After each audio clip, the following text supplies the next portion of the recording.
So, if you wouldn't mind, just giving me a brief summary of which species or kind of aliens you do have kind of experiences with.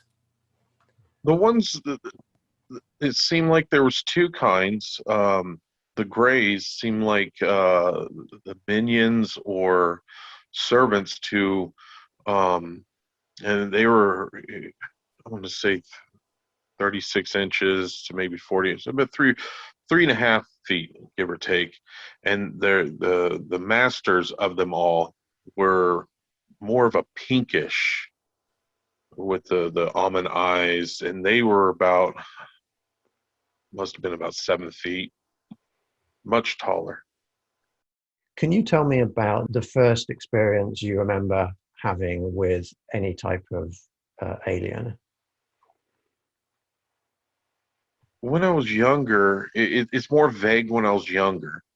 Um, but I remember having vivid dreams of being inside of a cartoon and having childlike fun. And but like I've always told people, the difference between a dream and a memory is dreams will fade over time, or an idea of in your dream state, as you go throughout the day you start remembering less details by noon, whereas a memory, it's something you can keep with you, throughout your lifetime. And that's where I started picking up the idea that some of this may be real. And so as a child, I remember it as more of a cartoon and playing and things like that. As I got older, and I made the conscious decision one day to tell them I want to remember. The way that you understand it was they deliberately, when you were a young child, they deliberately put into your mind images that they felt were childlike, child Yes. appropriate. Um, what sort of images as a child did they put into your mind? Sort of cartoony type images. It was usually things that you enjoyed. Some of them were your favorite cartoons, and when you woke up, you really had an adventure with. I can't even think of the cartoons that I grew up with. I Mm. mean, it was like, wow, I had a great dream where I spent the afternoon and I had a picnic, or we played on the playground with such and such cartoon figure, and that was the pleasant dream you woke up to. Mm.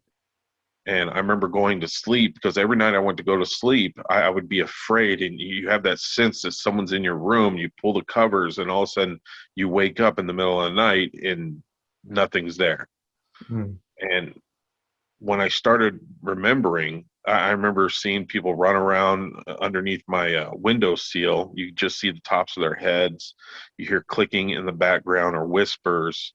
And I remember one time specifically, I was really afraid and I'm clutching the sheets really hard. And I feel a hand come out on my shoulder and high part like that.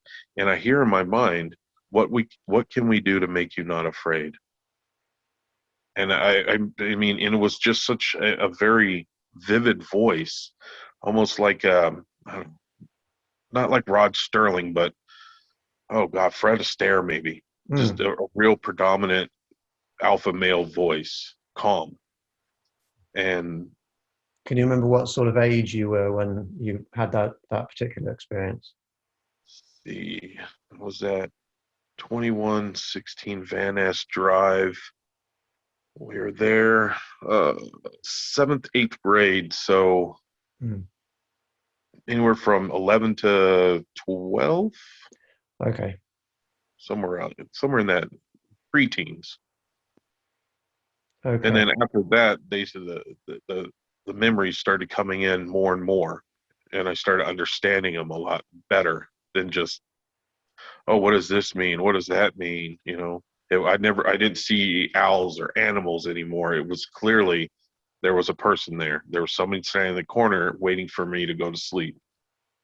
So at about that age, at about that time when the hand was put on your shoulder and what can we do to make you less scared? Can you remember what you suggested to them?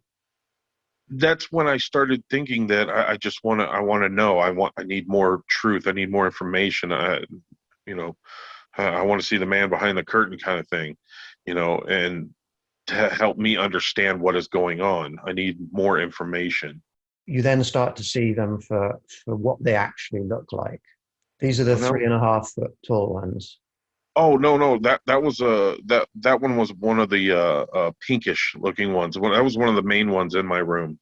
So those were the 7 feet tall ones. Right. 6.5, 7 feet. I mean, they're.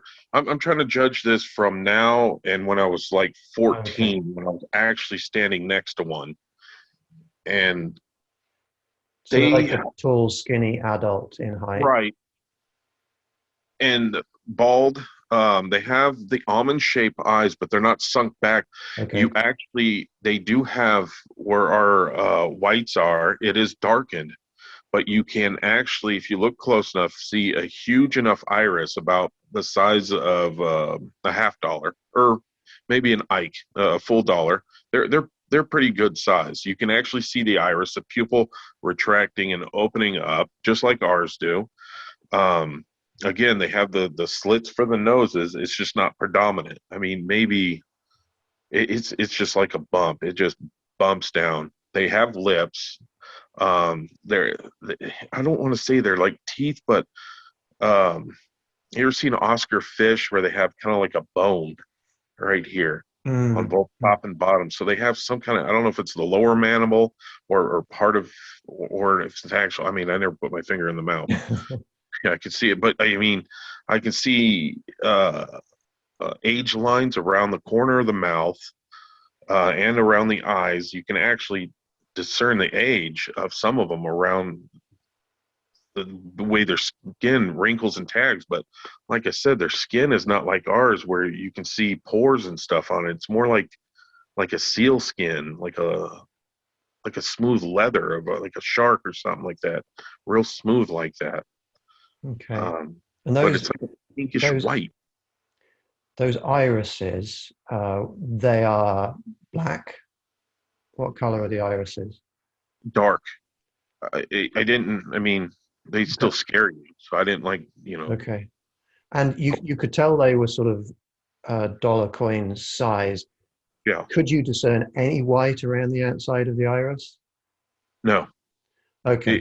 It it was more like ink and water. So it was not so as translucent, but it was dark. So it looked shiny, like dumping ink in water, oil in water, or whatever, like motor oil in Right. water. And could you tell that the irises were circular? Yes, Oh, that's interesting. Okay. and they were tilted. Their eyes kind of tilted upward, not like fully, but not sideways. They kind of had a tilt up to them. And like I said, with their ears, it looked like they didn't have any outer ear, but they did have a little piece of raised skin on there and the ear opening. But those were much smaller than ours. Okay. And there was no sign of hair on them anywhere. So the hybrids, yes, but not them. Okay. Now, in terms of the size of the top of the head compared to a human, The cranium on top, it would dome up, a little bit, but it wouldn't go back far like this, like this. It would more kind of upward, like it would build up. right? So it wouldn't go back like that. So I mean, it wouldn't have if they laid on their back, it wouldn't obstruct them to sleep like this. Okay. It would slope upward and come down. So their forehead was quite large, quite high. It would kind of go backward, Okay. like a smooth backward kind of slope, but it would crown up just like that, a little bit higher than ours. Okay.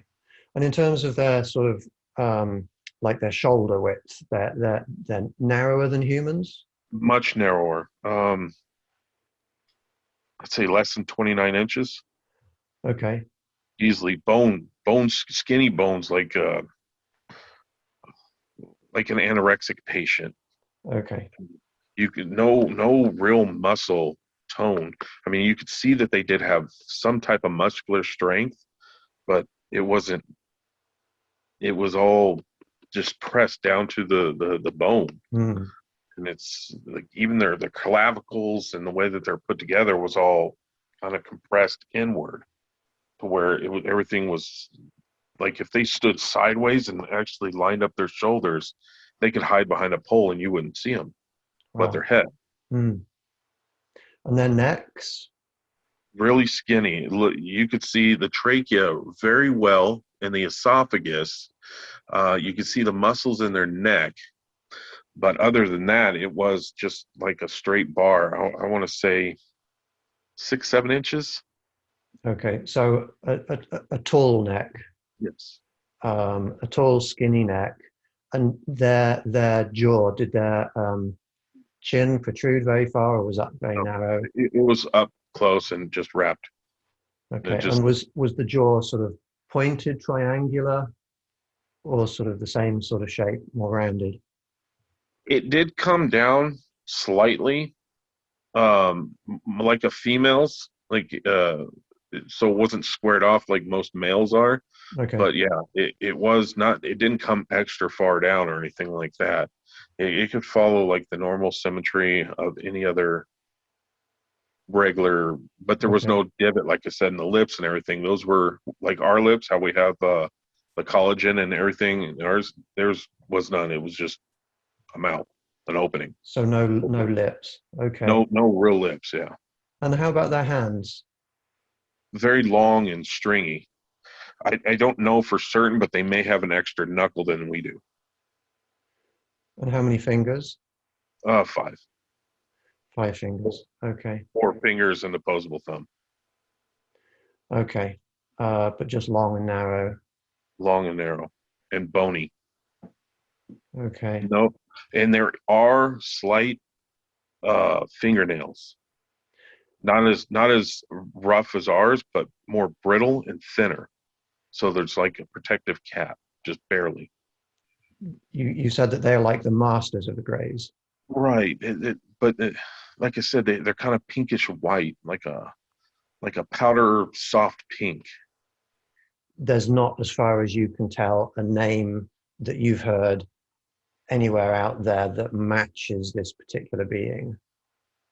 The only really description that they've given me is what they've talked about are Orion's belt. I'm always drawn to it because they always talk about it. How two of the stars, the one in the middle and one drop down on the left side, are both those solar systems have uh, evil races that live there, and they've conquered multiple other solar systems, and they're trying to get over to us as well. And they come from where the right hand star is, and that star system has been at war with those other two, and they have two other home worlds that they've based out of, and they've branched off from there to come around.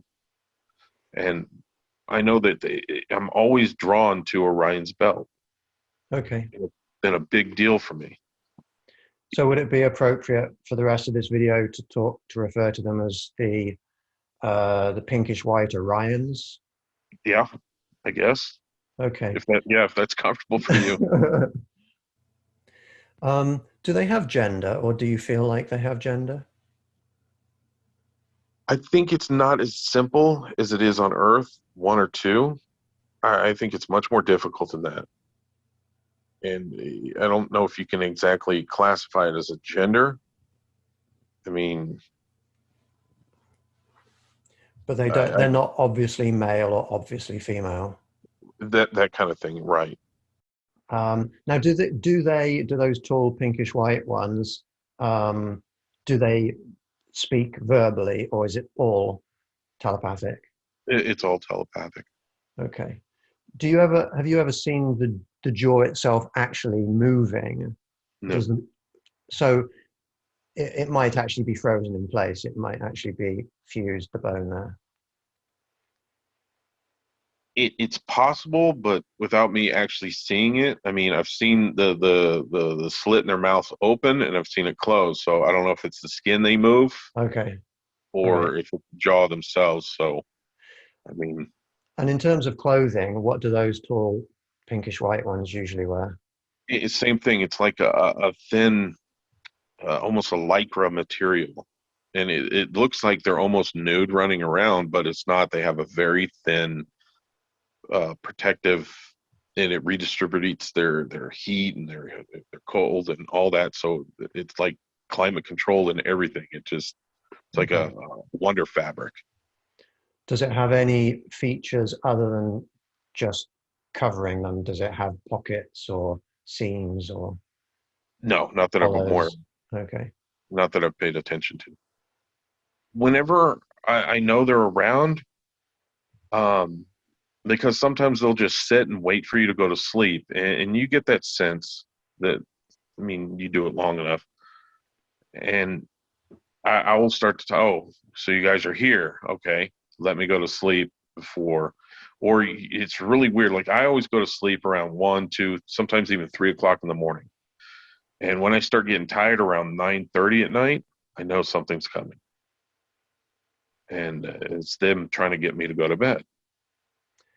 So they're influencing you to try and fall asleep quicker.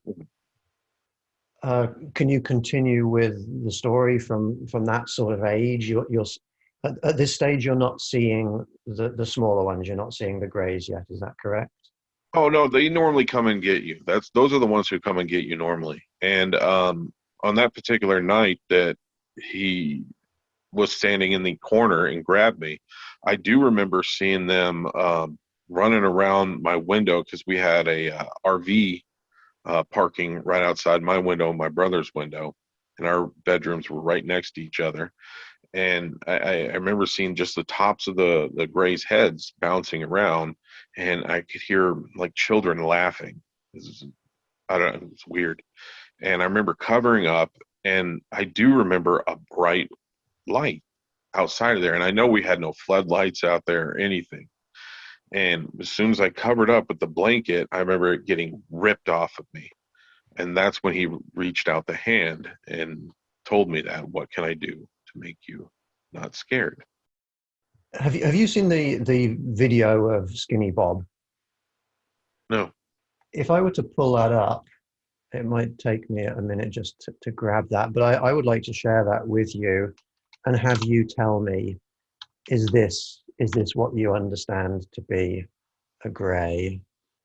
I can find it. The skin is more like a bluish gray, not so much a gray like an ashy gray. It's kind of like a lycra material, and their skin is the only thing I can compare it really to is like sealskin leather.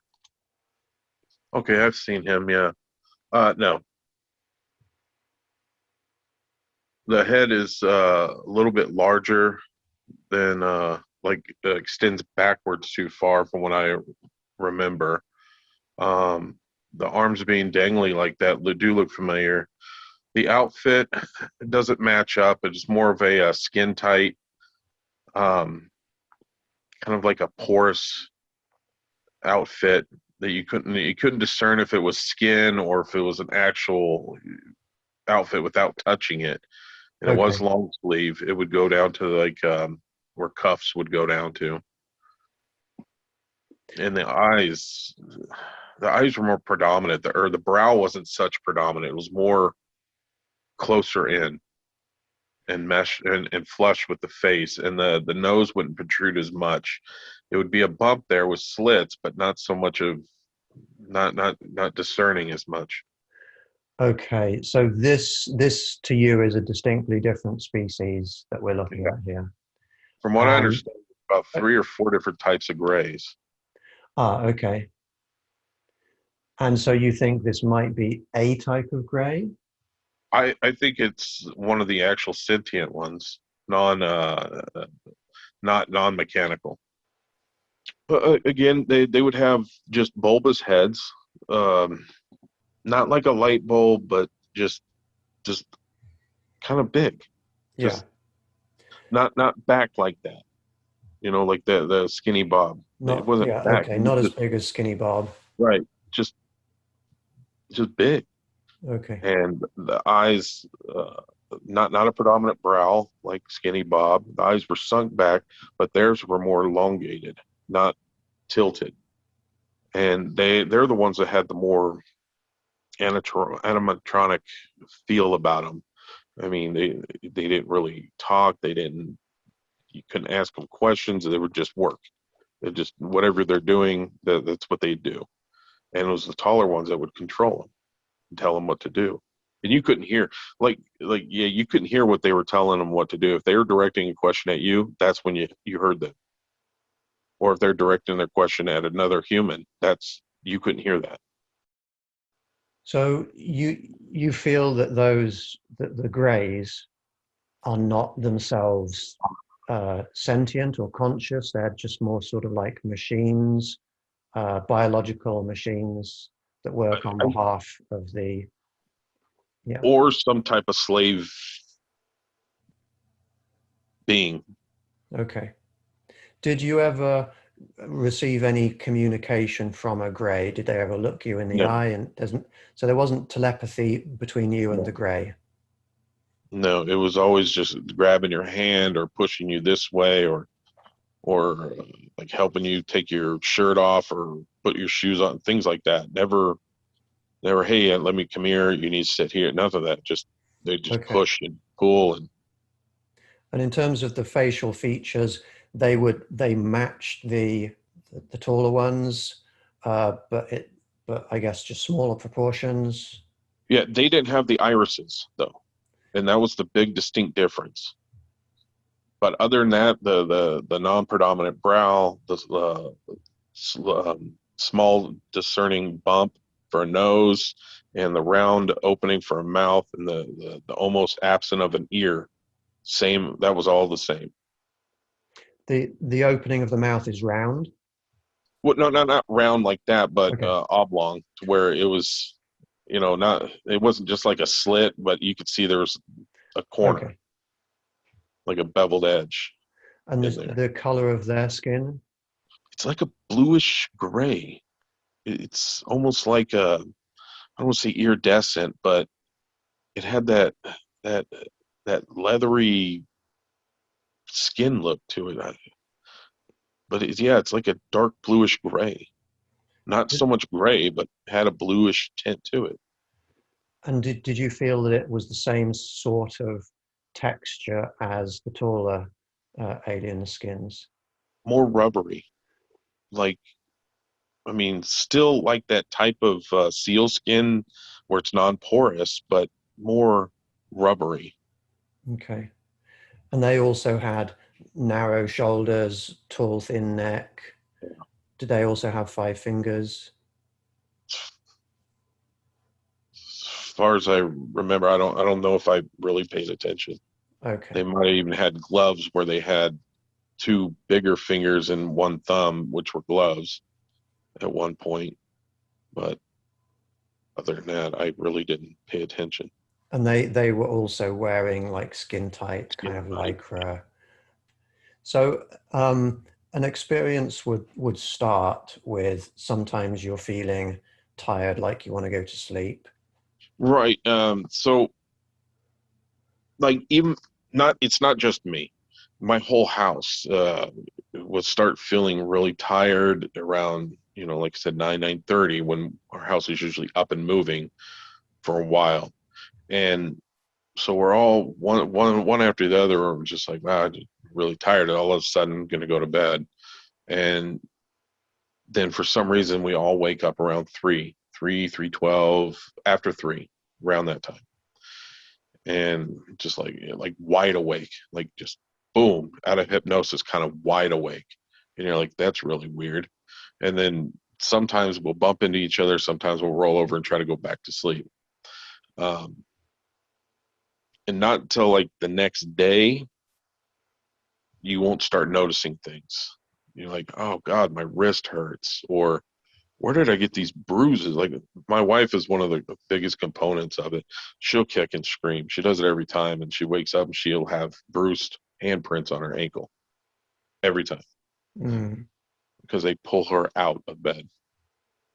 So an experience would unfold like Like what would happen? Like what would the Well, usually you're already asleep, so okay. you already are experiencing sleep paralysis, and they they enhance it by taking you. So they'd bring us all out into the main room, the living room, and we'd all be standing there, and we'd go up through the ceiling. So you find that you can't help but walk Yeah, into the where they tell you. it's not even that you can't help it. It's you have an urge, like you want to, like Okay. you're thinking to yourself, "This is a good idea." So when that's happening, you're not feeling fear and Right. you're feeling like, oh, this is okay. I'm Right. doing and okay. And do you feel, does it feel like you're being controlled or does it feel like it's from in you, like this is a good idea? It feels like you're coming up with these ideas yourself. Okay. Now, when that's all going on, um, are there more greys than the taller ones? Is there just one taller one there to oversee it? Most of the time, it's just the grays, but every Okay. once in a while, there will be a taller one there controlling them all. And Okay. maybe it's a privilege thing or whatever, but I usually see a taller one in the room with me when they come and get me. So when you say you go up through the ceiling, so you actually start to levitate off the floor, Oh yeah, all of you together, you're there with the aliens, and you all start to rise upwards. Um, and you're aware that you're moving up into the air. oh yeah. And at the time, because you're sort of they're influencing you, it feels normal and that, or it feels okay to be doing this. It's like a fear and excitement thing right before you get on a roller coaster thing. So you're nervous, but yet it's Okay, really neat. okay. And when you go through the ceiling, you're still physical. The aliens are still physical. It's like somehow you just go through it without touching it. It's not like you phase through it. It's like the ceiling's not there. Like a gap has opened up. Whether it is or not there, like maybe like a dimensional thing, like they phase it out of dimension so you can go through it and then Okay, put it back. I've never looked back behind me, okay. but yeah, And do you get the feeling of going through the roof of the house? Are you experiencing going through the sky? no, I do see the ship up there though, and it's everything that is most exciting about, I guess, hunting, because that's everything that people want to see. They want to see, you know, uh, a third kind experience in their whole life, and all of a sudden you're right there, and every time it's amazing. It's like going to Disneyland every time for the first time because there's this just huge vessel above you with all the different lights, and it's just amazing. And then in the middle, there's just it kind of looks like plasma, like liquid plasma, Hmm.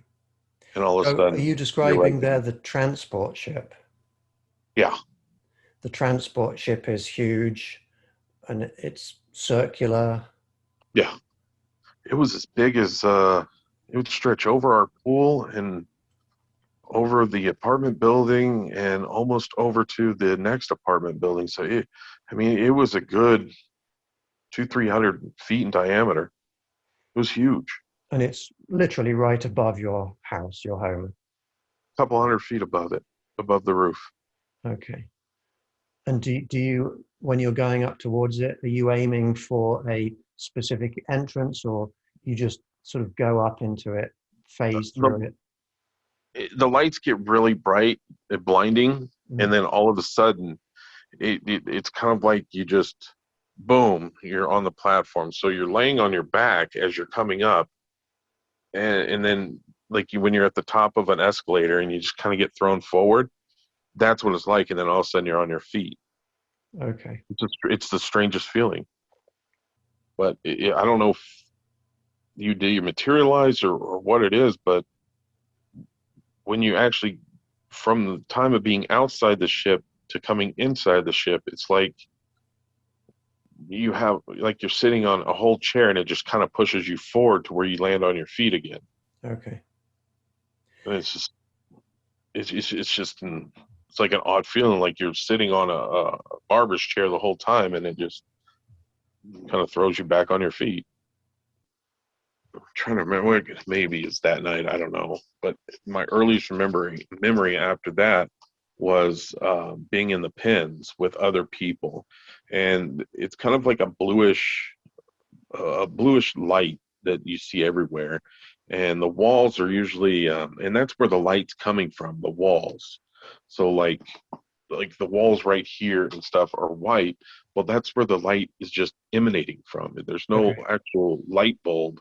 It's just emanating from the walls, like behind it or something. And it's usually like a dark ambient blue. And there's what looks to be like stalls behind us, and maybe they're restrooms, maybe they're showers. I don't know. I don't ever remember turning around and actually looking, but I remember seeing benches, just like rows of benches, like you would see, I don't know, in a classroom, if you will, and a step up in the front where somebody could stand and direct people from, and at the back on both sides of um, the stalls, that's where the doors were, and those would open, and depending on what you're doing, your age or the sex or what have you, that's what door they would take you out of, or what group classification you're in. One time I remember specifically that I was on the right side of one of the tall pinkish white, and we're walking, so I don't remember even where we're walking, and this is when I'm going to say he, because it was a male voice for me. And that's the other thing. I don't know what voices you hear are to help you out based on what they've Hmm. gathered from, intersecting with your mind. But it was just a calming, wonderful voice. And we were having a conversation about different things and what I'd be interested in, what I've been doing, and what they are going to be doing today, and and we're just going down this hallway, and it's kind of curved, but it looks completely different than what it should be. Like, I don't remember getting on any elevators or turbo lifts or whatever. But I remember going around, we would go in one door, and then we'd come back around the same way. And we were moving levels in the ship, obviously, but I couldn't feel any change or anything like that. And we would come to a room, and they would check you out to make sure any physical damages you may have right now. They would scan your clothes and make sure that they don't drop you off where you have a new hole in your pants. So they make it seamless. So they that's what while you're on the transport ship, that's what they do, is basically take pictures of head to toe. So when you show back up, you don't have muddy feet or they don't clean something that was already dirty. You don't want to wake up and have your makeup fully done, kind of thing. They take pictures. I don't know if it's like a pictures, but it was a scan. They just and you don't see any light or anything, but one of the things that comes out of the ceiling, you stand there, and it just kind of goes around you in a corkscrew, and it just takes a scan. Okay. Now you described pods and pens. What's a pod and what's a pen, and where does that fit in with what's going on? That's more in the main ship. I mean, Okay. in the transport, yeah, they have huge pens where they keep all the people, because some people are very erratic when they come on board. Especially if it's their first time, or they still don't accept it. Or the uh, more evangelistic people. They think that demons have them. But I mean, there are people that do freak out, and so that's why they keep most people in pens, and they usually do it either by age or group signion, because each group has their own assignment that they're supposed to have. So you don't want to mix one group with another group. So say like my group, we all know what we're doing. We know that we're there. We're all conscious during most of this, and we'll remember most of it. So we don't. They don't want us to put in the new people, because it would Okay. just they'll either get to know too much or they'll ask too many questions, and it could screw up a lot of progress that they already have made, and Okay. vice versa. There's other groups that are far more advanced than us that they don't want us to mingle with and perhaps bring back a memory that could mess something up.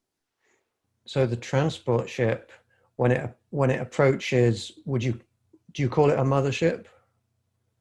No, a mothership is much larger. A mothership would hold a planet's worth of beings. Okay. It is a much larger ship that they go into, but it's not a mothership. Would A you have a mothership name? Would you have a name for it if one is a transport and one is the mother? What's the one that you would go up to where the experiments are performed? would be a command ship. The command ship. Okay. And do you see that approaching? I mean, are Oh you no, yeah. There's no windows where we're at. okay? So is there some way that you are aware when you leave the transport ship that you're going onto another vessel? Does the transport ship go into the command ship? I don't know if it goes in or backs in, or it doesn't go into like a bay area or anything like that. I don't know if has an umbilica that it hooks up to, or if it just sinks and locks into it. But we do go through what looks like an airlock. I mean, the language is really weird. It has like a bunch of bars with dots, and it's kind of odd looking. Not like cuneiform or anything like that. It's something I've never seen. It's like bars and dots and squares and Mm, sideways ones, but it looked like some type of airlock that we would go through in order to go okay. on there, and they would be directing us. The grays would be directing us on where to go, and that's when you'd end up in the different pens and stuff up there, and from there the white pink ones would take you to the different medical pods or bays or whatever, and perform whatever they're going to perform. So the medical pods or bays, are there a lot of pods or bays within a larger room? Or Hundreds, okay, hundreds hundreds. within a large room. Uh, Imagine Southwest Adobe with the circles like that, and then they had the homesteads around it. So they would be more like that. So there would be a circle here and like a snowman, a circle here and a circle here and a circle here, different pods, and all around that in an oval shape would be all these different, little pods or medical Hmm. room type things, and that would be all over on the whatever level we were on. And as you're moving around this area, were you able to see experiments being done on other Oh yeah, people? yeah, they're completely open, and even the tables are what looks like 440 stainless steel with holes in it that are bent, inward. So it looks like a regular table, like yeah, regular steel, but I don't know if it is stainless steel. Maybe it Yeah. is, maybe it's not. But it sounds like it. It clinks like it, and it cleans like it. The tall pinkish white ones would take us to where we need to go. I know, like the room I normally get is just right outside the door of one of the pods that I keep frequenting, and it has like shutters like as you go around. So these pods have like kind of like gates, but they're more like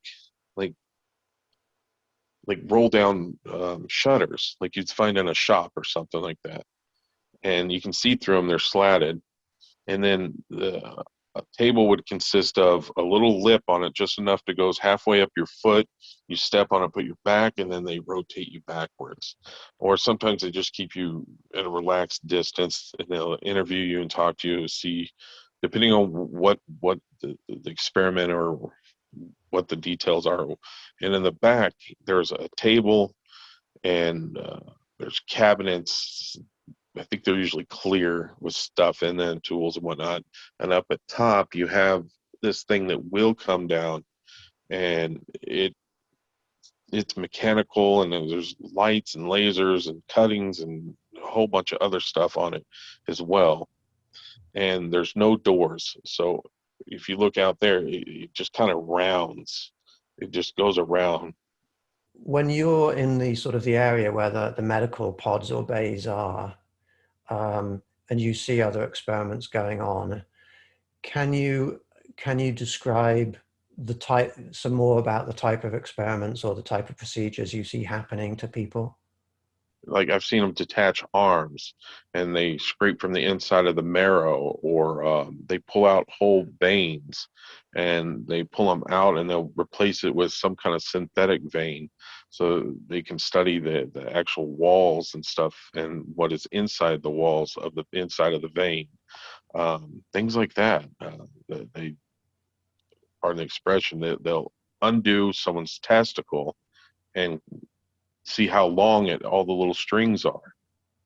I mean, that's stuff that they're interested in. All the way down to the mitochondria of the atoms. They want to figure out every part, or not the atoms of the cells, the mitochondria of the cells, and they want to figure out what part, well, who came from where, because not all humans ended up on the planet at the same time. Different blocks of humans evolved at different times, and why. And they're basically trying to figure that out for breeding purposes. Who has the best blood type? Who has the best? It's like matching an organ donor with, a patient. They got to figure out what's the right combination and why this one failed and how come this didn't fully develop. Where's the right combination for whatever reason, for whatever experiment that they're trying to figure out. Okay. But not all of it's physical. They have mental experiments too, where you don't even leave your bed. They get you in the middle of the night while you're asleep. It doesn't even have to be in the middle of the night. They'll catch you in your dreams. They'll bring you up there mentally and put you through tests to see where you go from there. Can you describe any of the mental tests? After I had my vasectomy, I didn't hear from them for a good couple months. But I started having dreams. And some of these dreams were strategies, like leading mass amounts of troops into areas, or some of them were like fighting different people, stronger people. Sometimes I would have a knife, sometimes they would have a knife. And then some of the other ones were medical assistants. And it's like kind of like either you're going through a learning annex class, or you're teaching the class, or different experiments like that. Okay. And so it's the last couple of years have been a little odd when they bring up. I've seen flight studies. You've seen flight studies. What do you mean by that? Oh, how humans can adapt to their technology. So they put you behind one of their the controls of one of their I don't want to say fighter pilots. It's small craft, Mm. and they teach you how to maneuver them and work them and everything, and see who's best apt for it. For what, I don't know. When you're in those medical areas, you're seeing what sounds to be quite horrific things going on. I mean, is it a horrific place? Are people yelling and screaming in pain if there's no anesthetics, or are they mentally sedated? I don't know about those people. Yeah, you hear screams. You do hear horrific screams. Yeah, anybody would. But from what I know, anytime that they're happening to me, they tell me it was like I was screaming inside of my head. And so I don't know if it was audible or not. But yeah, you would hear people scream all the time for whatever reason. And it's, even though it's like an open place, it would be like a deafening scream, like a hollow scream. So Okay. maybe we'd be picking them up uh, psychically. Don't know. And I mean, is the atmosphere there therefore scary? No. Like again, that's a person by person kind of thing. But for me, it's not. Um, for me, maybe the first few years or so, yeah, could have been, but I'm not saying I've 100% given myself over to them to do with it, but I don't want them to stop. I don't want to have what I know taken away from me. Mm. I mean, yeah, maybe they have to do a couple things here and there. My threshold of pain is really high, not as high as some of the stuff that I've heard other abductees talk about that they did, putting wires up their noses and things like that. But maybe they've done it, maybe they haven't. I don't know. But So it's worth it. if they were to give you the option of, okay, we're going to leave you alone now, or we're going to continue, you would want to continue to I'd have the want to relation. continue. Okay. I've always said if they ever gave me the chance to go with them, I'd go in a heartbeat. I wouldn't even think twice. So after they conclude whatever they're doing, you go back into the pod and you can, like I said, I think there's restrooms right behind you. And sometimes you get food and I don't really remember what it is. If it's a specific thing or you're made to think that it's a certain thing. I just remember not being hungry. And then when all the experiments are done or whatever and you're back, eh, then there's a skip. There's something missing from there to where I'm being helped back in my bed, and they just kind of fade out, and I'm released. No, there's no more paralysis. There's no more, and all I remember is I just woke up, and then throughout the day, week or month, I slowly start getting it all back. Do you think the tall white pinks are cognizant, that they're aware that they are causing pain to a lot of the humans that they are abducting? I believe they are. I truly believe that they are. I don't know if, like how some people say that they're soulless beings, but I don't think that their personality is capable of having the kind of emotional responses that we have. I think it's all analytical for them. Because for humans, a large part of our sense of morality is based upon how we affect the emotions of the people around us.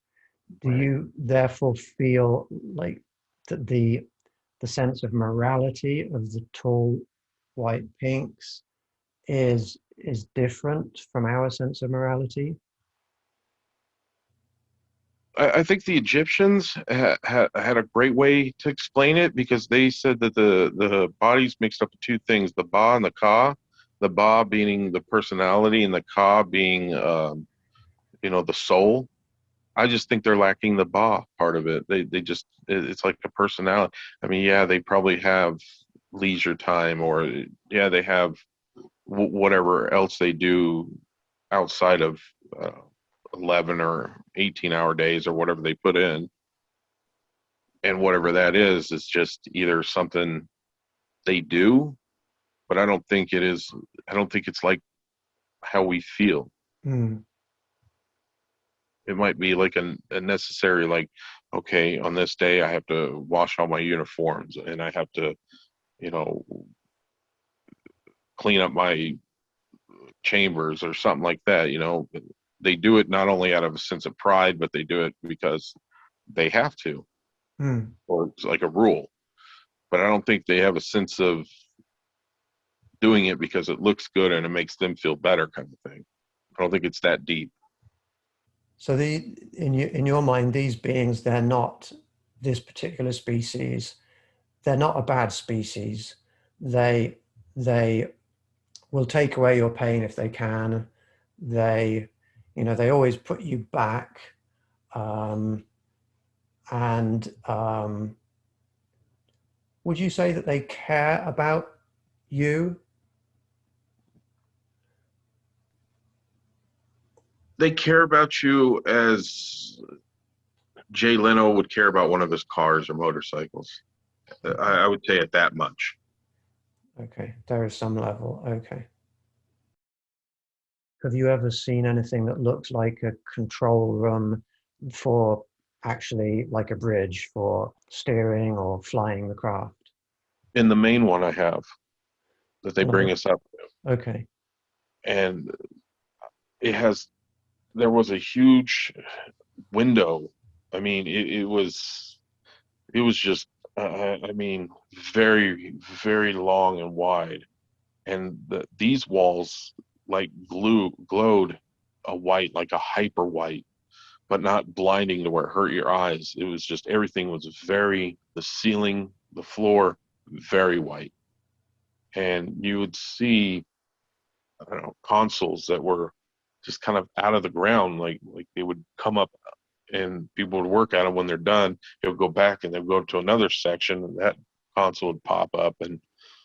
And the commander, this is really interesting. He was old. I mean, really old beyond his time. He was on, like, again, like a raised bed, no bigger than,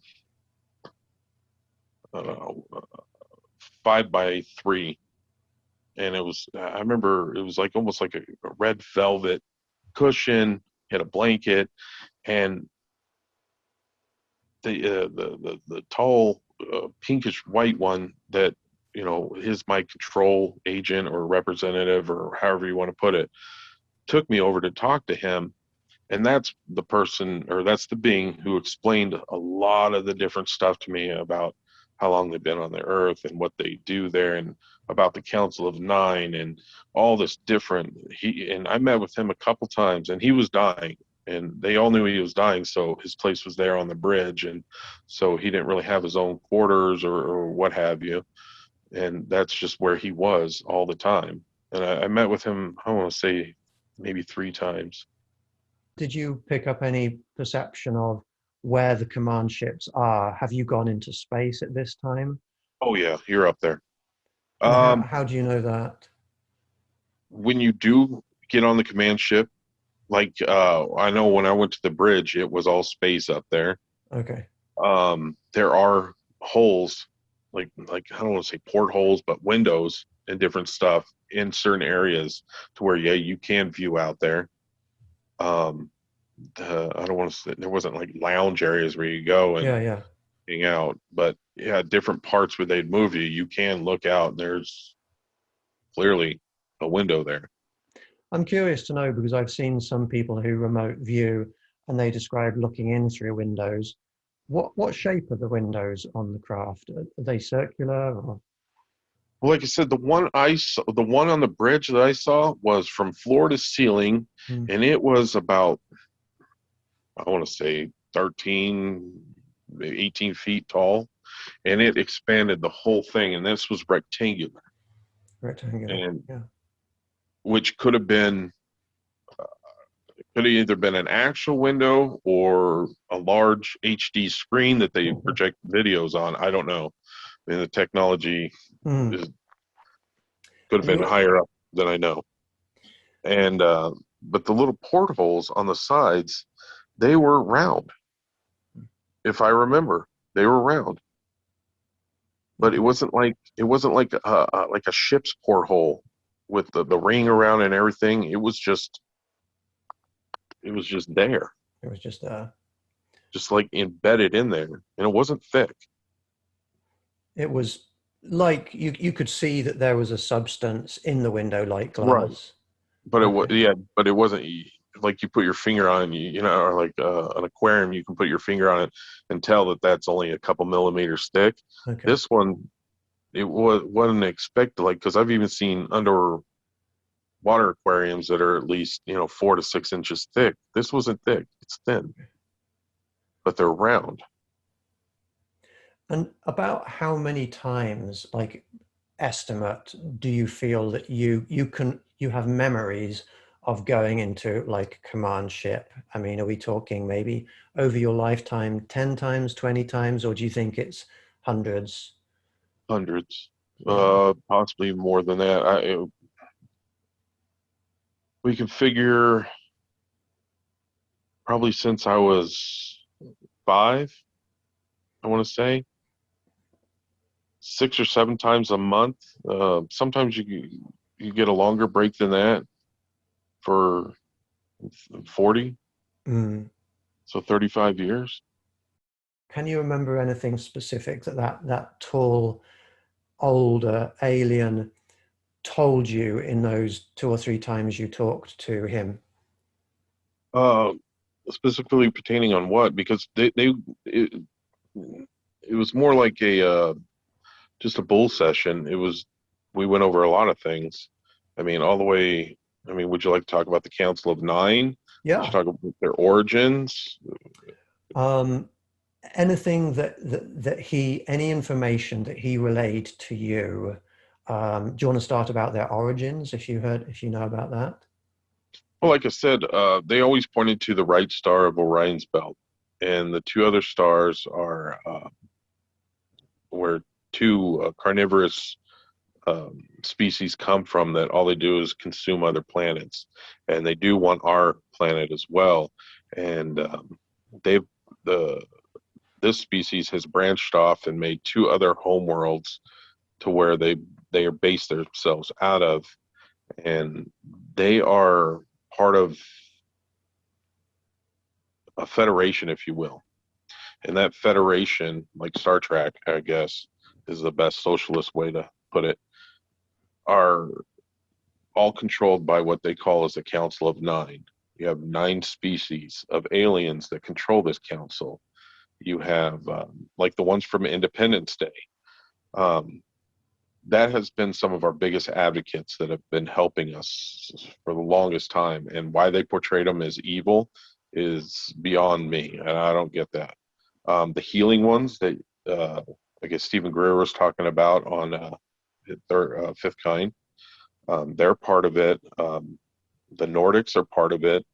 Um, I don't know all the species, but there's 9 different species, and they basically protect planets that are space bound, and they've been protecting us against the other species that all they want to do is eat us or kill us and take our planet for all its resources. We've been There's been multiple unauthorized. Before any species comes down here, they have to first check with them. I mean, their politics up there is so rigorous, and the Council of Nine actually is in league with most of the major governments, whether it is the actual government or the behind the screens government, like black governments and whatnot.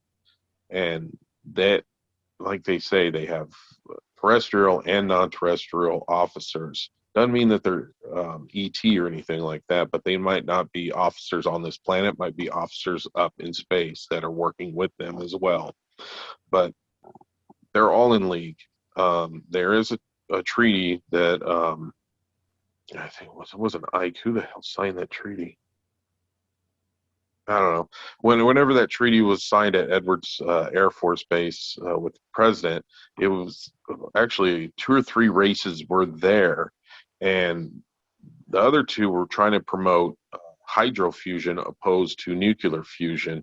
But they made the deal so much better if they could abduct our people and run experiments and have underground bases and use all this different stuff, and we'll give you technology and stuff. And that deal seemed too sweet, so they took it and blew all the other species away, and that kind of made them mad for a while. They turned their back on us, but then they started seeing what was going on with the nuclear weapons and how far we've been coming ever since this other species took over, or not took over, pulled the wool over our eyes. So that's when the Council of Nine stepped in and started regulating stuff that could and could not happen on this world. There's still backdoor deals that do happen, but they're if they get caught, there's consequences for them. But I don't know what those are. So let me just see if I understand this correctly. Um, the deal that was happened in Edwards Air Force Base, that was with the carnivorous. Okay, who was that with? Was that with one of the members of the Council of Nine? No, I think it was one of the gray species the one that does a lot of the abducting and stuff. Okay. Um, I mean, and could it have been the species that you're familiar with?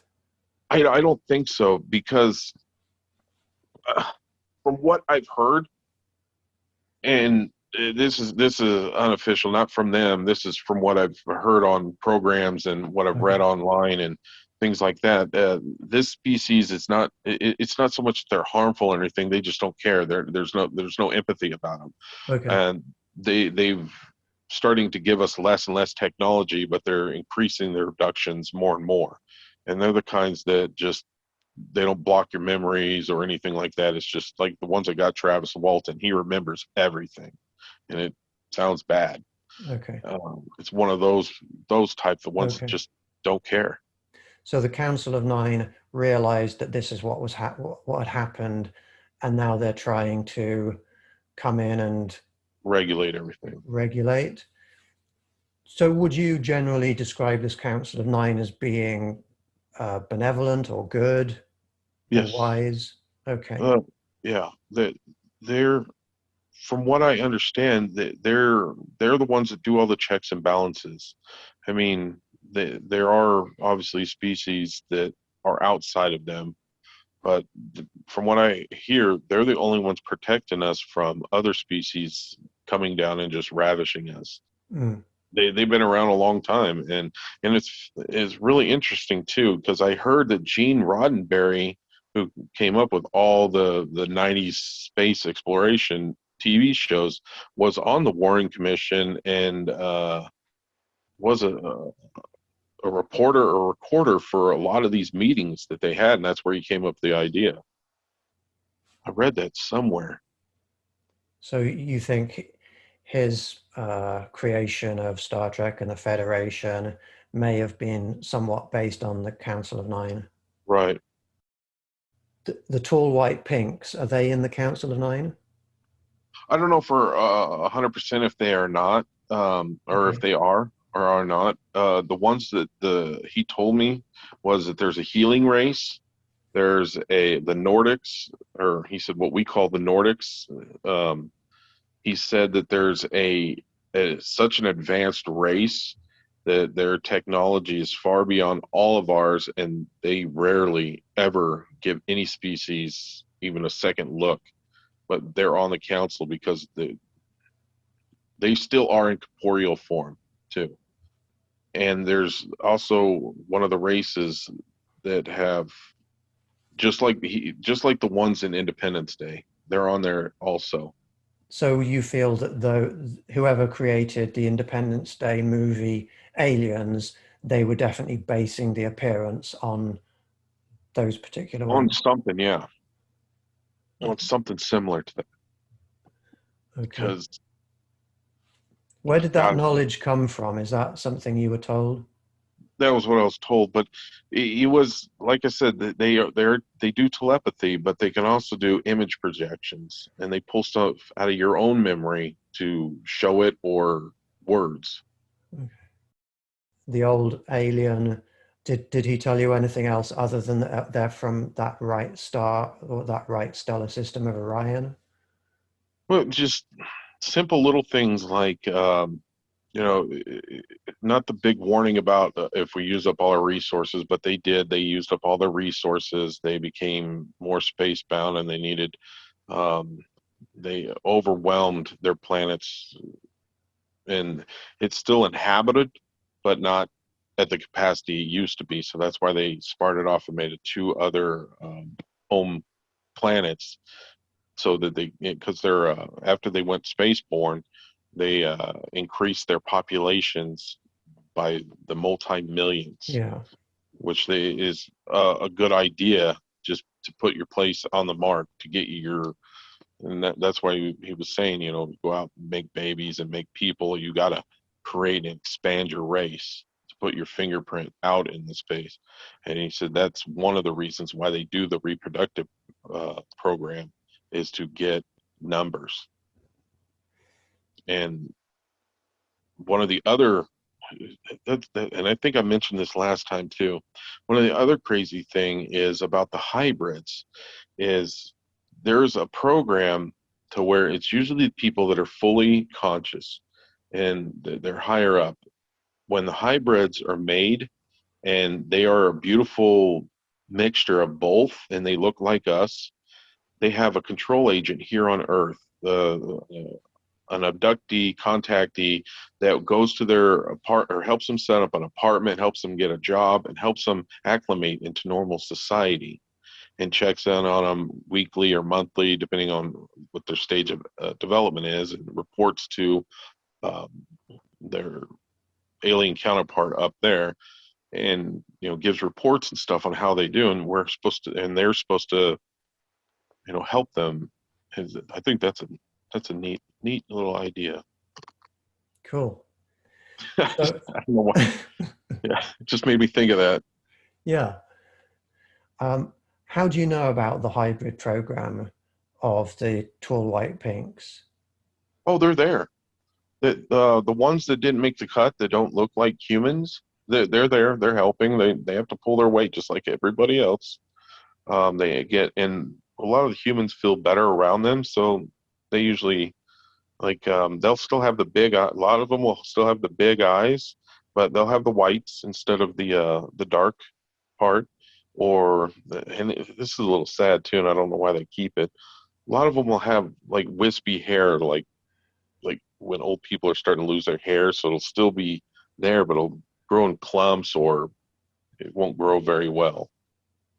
So you Yeah. can tell them, and their skin looks more like ours. It has a more of a human feel to it with pores in it. So you've got actually on their craft, you've got three categories of being basically. Then, other than humans, you've got the tall white pinks, you've got the greys, and you've got the hybrids. How many hybrids are there mixed in? And they I don't know if they divide them up evenly or what have you, but the children and stuff, you rarely see them unless one of their parents are on boards, and then they'll come. I mean, some of them don't want to see them. I'm one of them that elected out of it. I don't want to see them. Um, but yeah, that I mean, they'll come in, they'll assist in the medical pods, or the children are on board. They'll play with the children in their pen, so they'll help them out and play games with them because they want to be around the humans because they have more personality, I guess, if you will, Mm. than and they speak.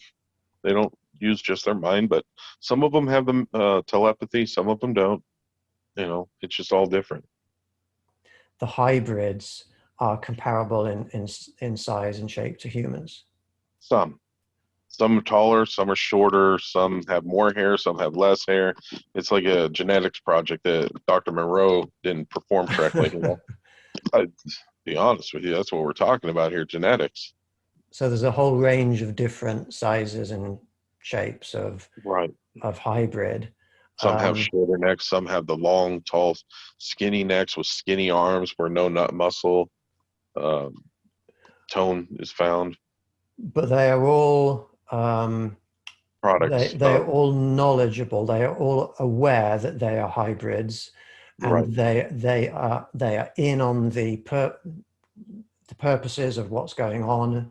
right, Um, and if I were to meet face to face any of these hybrids, I'm assuming with most of them, I would be able to tell, okay, you're a hybrid. right. Do their irises have color? Yes, most of them. Okay. Have you had any conversations of a meaningful nature with any hybrids? Oh yeah, yeah. I mean, it wasn't like we sat down for coffee or anything, but who are you? Oh, I'm so and so. What do you do? Oh, I usually like to do this, or um, you know, do you know your parent? Oh yeah, I know them both. They come from here. I mean, they're very, and they talk. They use their mouth and everything. You have parented some of those hybrid beings, is that correct? That I know of, yeah. And how do you know that? They've told me. my handler has asked me if I wanted to see them, and I told him I never do. Okay. Do you have any idea about how many hybrid children you might have? No, it's like one of those things. So once you tell them something, it's set in stone. It is what it is, Yeah. unless you bring it up again, and I And don't. how do you feel personally about the idea that you have hybrid children? Well, basically it was done without my knowledge or my say so, and so it was on their terms, so they can deal with it. I mean, Okay. that's where my inhumanity comes in, Yeah. that, and that's my line. And in order to father those children, they extracted sperm from you. Did they ever make you put you in a situation where you were having intercourse with another human on or an alien on the ship, anything like that? I don't ever think anything was actually physical. I mean, it may have been, it may with other people just for an exhibition for them, but it's being in stirrups. That I mean, that Mm. might have been familiar. I don't think I remember anything like that, but that's what I feel that was extracted medically. And the hybrid children, the hybrids, they do have a gender. They tend to be male or female. Is that correct? Oh yeah, Okay. 100%. You can tell. And the clothes that they wear is also skin tight, sort of lycra type clothing. A lot of them are more curious to be human, and like I've seen some of the women wear gowns, but along the lines of the same color of the and the same material that the other ones wear. Okay. So it'll have that light gray, or and it's like a lycra, almost like those yoga pants, kind of that feeling of material. Have you ever come to understand what any of their writing or symbology means with the dots and the bars? When you're with them, you automatically already know it. So it's like you don't speak the language, but you know what that symbol means. So when you're on the craft, you can look at the language, you can know what it means. Do you retain that now? Like if No, I it's were to when they're around. when they It's are like they're around, projecting it into your head. Like, oh, you're going to look for this, and that means go this way or whatever. are you allowed unescorted on the ship? You're escorted. Like I said, Okay. that's why I don't know if to call them a handler, an agent, Mm, or whatever it is, but it's a specific one that I know and I've always known. mm. Now, have you ever seen any human officials on any of the craft that you've been on? Like, 100%. When I was 16, I remember being in one of the medical bays, and I'm on the table, and it's slightly kicked back about 45 degrees, and there was a tall uh, white pink there, and I don't remember if we had any kind of interaction, but there was two suits behind him, one in a green suit, one in a blue suit, Army, Air Force, and they were talking. I could hear muffled, and it was kind of dark where I couldn't make out their faces, but I could make out their suits and the colors of them. And they had, I don't know, clipboards, or maybe like uh, schedule books or something like that. And the guy in the green, the Army guy, shut his and said, "Okay, we'll take him."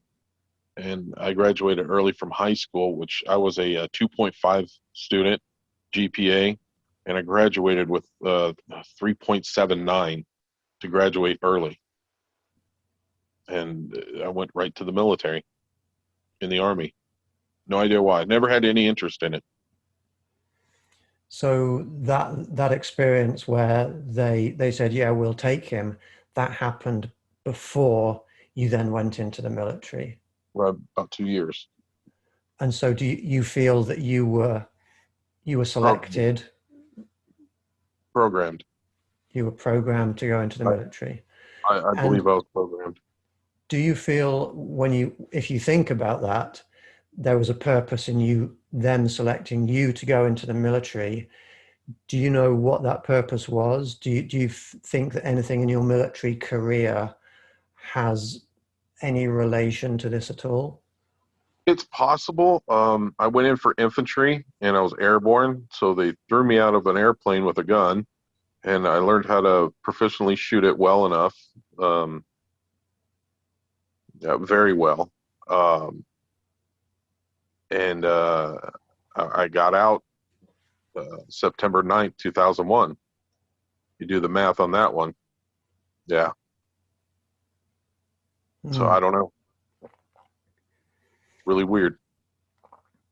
So humans are working with the tall white pinks.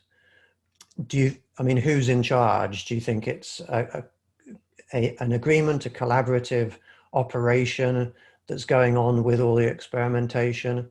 Do you think that the aliens are doing it for the human officials?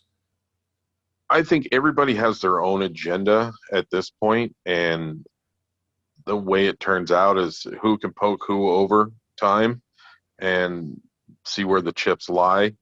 I think that's really where it stands at this point, especially when you're dealing with humans, especially when you're dealing with humans that are in the military. Yeah, yeah, When the orders come down, it usually means you can't ask the questions, you have to do it.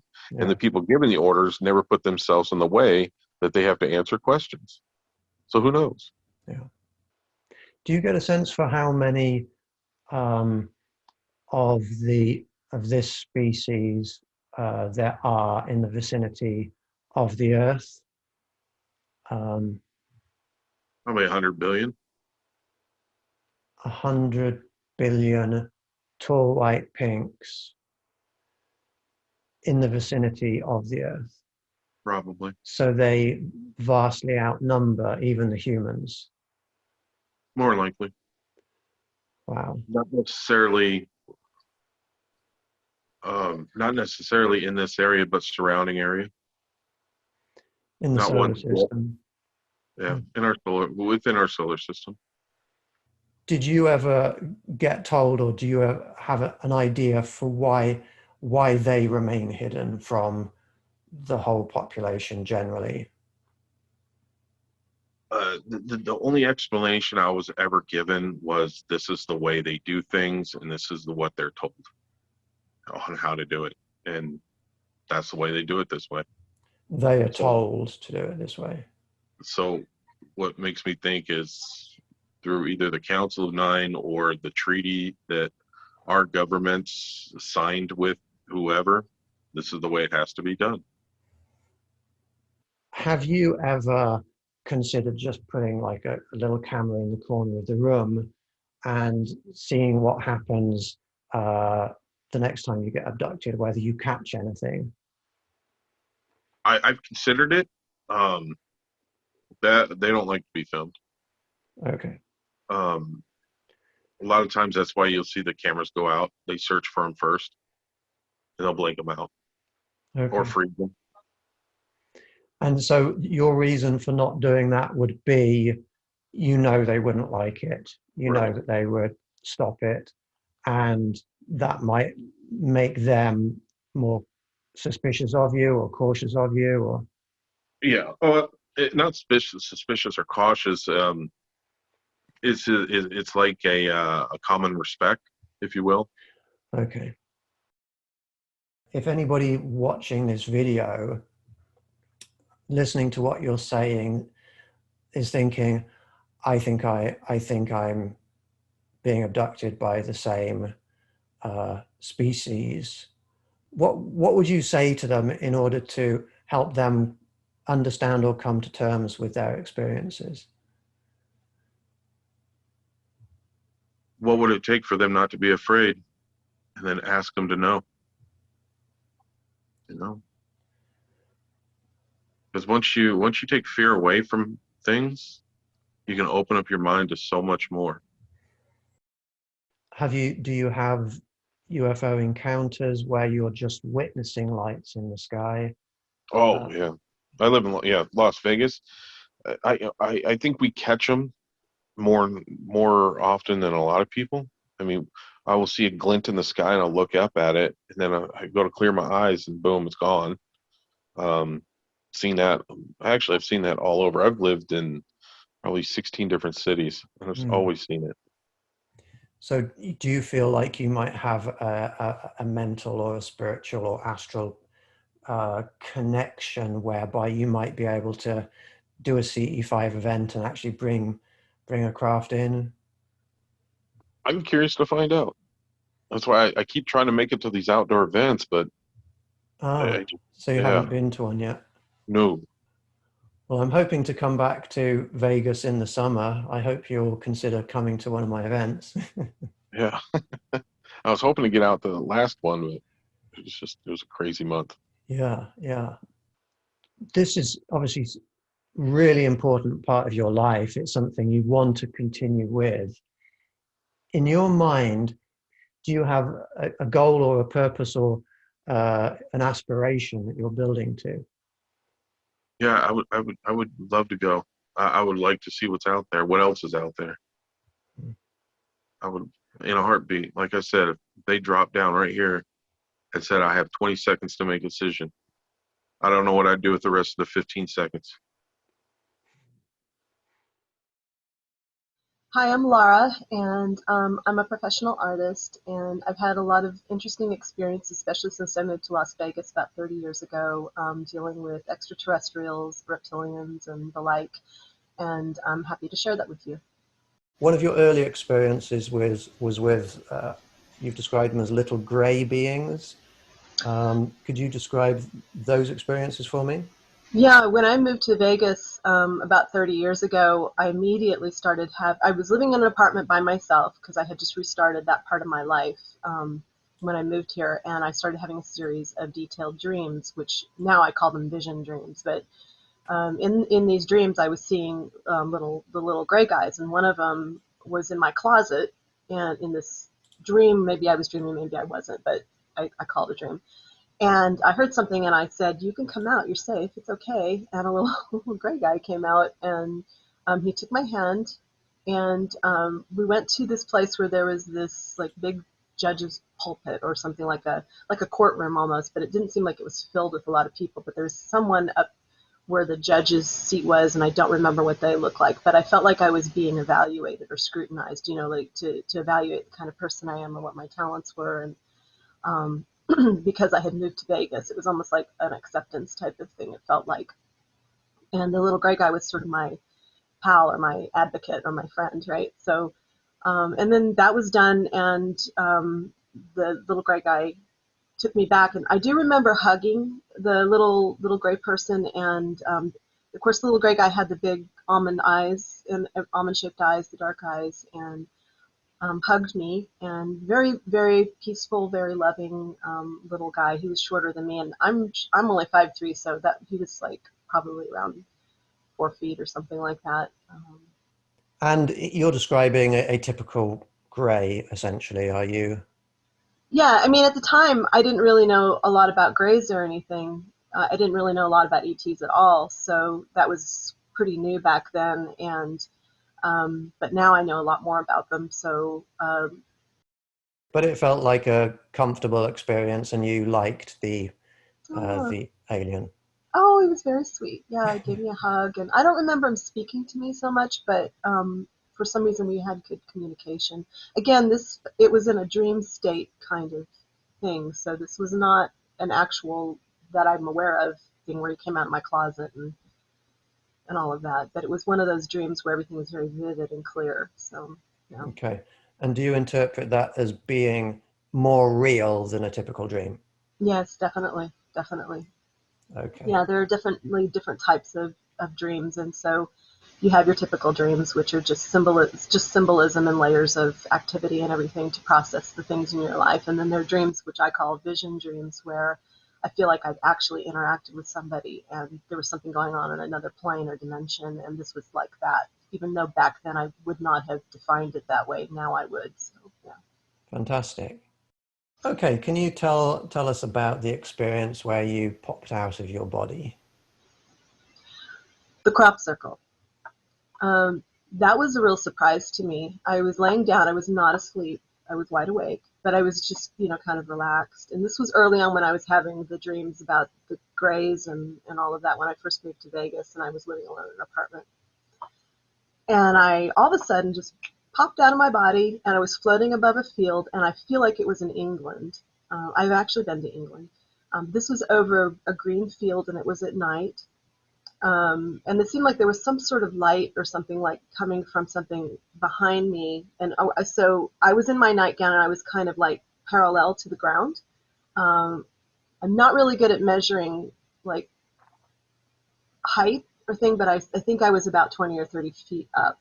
So, and all of a sudden I felt this force come from behind me and press into the ground. I saw the whole crop circle was pressed in at once, but it was enormous, so I only could see a portion of it from where I was floating. And so the whole thing went down at once. There wasn't really any sound or anything. And then I looked down at my body and I was like, oh my goodness, and there was like a cord attached to my middle, my section and everything. And I freaked out and then I popped back into my body again because I was just like, I didn't even know what was going on. So that all happened really, really fast, but it was really clear. And I was definitely wide awake when I was floating above the field. And I could remember there was wind. I remember moisture in the air, which is very different than Vegas. Vegas is very dry. And I don't know why, but I had the sense that it was in England somewhere. And now I know that, since all that happened, I know that a lot of the crop circles actually do show up in England, so that doesn't surprise me at all. Yes, I used to go and visit crop circles in England Oh, you did? many Oh, centuries ago. oh, what was it like? Because I've never been in one except for that, seeing one being made. Um, there is a certain energy that you can feel, and I walked into one with somebody who feels energy very strongly. I'm using the word energy, but as a scientist, I know that's probably the wrong word to use. But it is some kind of field or something that affects. You can feel it sort of through you, running through you. Now, when you were hovering above the crop circle, and you looked and you said you saw a cord. Hmm. What do you interpret that cord as being? Well, at the time I didn't know, but now I know that's actually when you're out of body, you actually have a silver cord that attaches to your solar plexus. And so you're always connected to your physical body that way so that you can go back. But at the time I did not know what that was. So. Okay. Do you think that you might actually have been taken? I Um, suspect that I've actually been taken quite a few times. I have an entire book in my head about a woman who has been abducted multiple times and she is a high producer of ova, of eggs, and of children to save a race of ETs who have genetically, um, they either overcloned or something like that. But in the download, I'm dealing with not only these gray beings, which could be something like Zeta reticuli is what they're called or something, and I deal with the Arcturians too, who are part of this program in the story that was downloaded. And this woman who is, she finds out in the end she's actually a mother of worlds. Like she actually has seeded entire civilizations and generations of them, and she has an enormous family, and which is it's in contrast to her very mundane life. Very kind of average life, but she always sees these unusual things, and like ETs and like craft in the sky, or just unusual stuff, and she just sort of never tells anybody about it, and it's just sort of average for her, but she doesn't think her life's extraordinary at all, but it turns out she is quite extraordinary. She has a lot of characteristics like creativity and physical strength and intelligence and just a bunch of talents that are craved by this civilization that has to rebuild itself, if that makes sense. So that's just the basic gist of it. and Um, that's not a story that you sat down and worked out. That is a story that you feel has been put into you.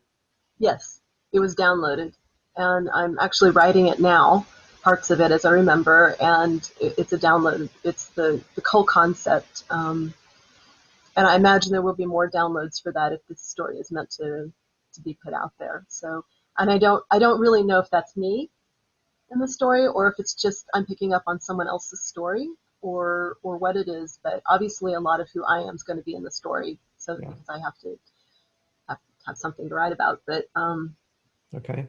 it should be interesting. I hope. I mean, I can't claim to be an outstanding writer or anything, but we'll see. It might be good. Awesome. Um, this I'll only do like a quick. So it's just, this is not an outstanding drawing or anything, and I need to flesh it out. I can't see it. It's not appearing because of, oh, there it is. Okay. That's just a really quick bad sketch, but yeah, and he was all grayish colored, and he was about 4 feet high, and he didn't have broad shoulders or anything. They were very, he's very small in his body, and it seemed like he had longer arms and everything, but that was a long time ago, so yeah. Okay. Thank you. Thank you for Mhm. showing us that.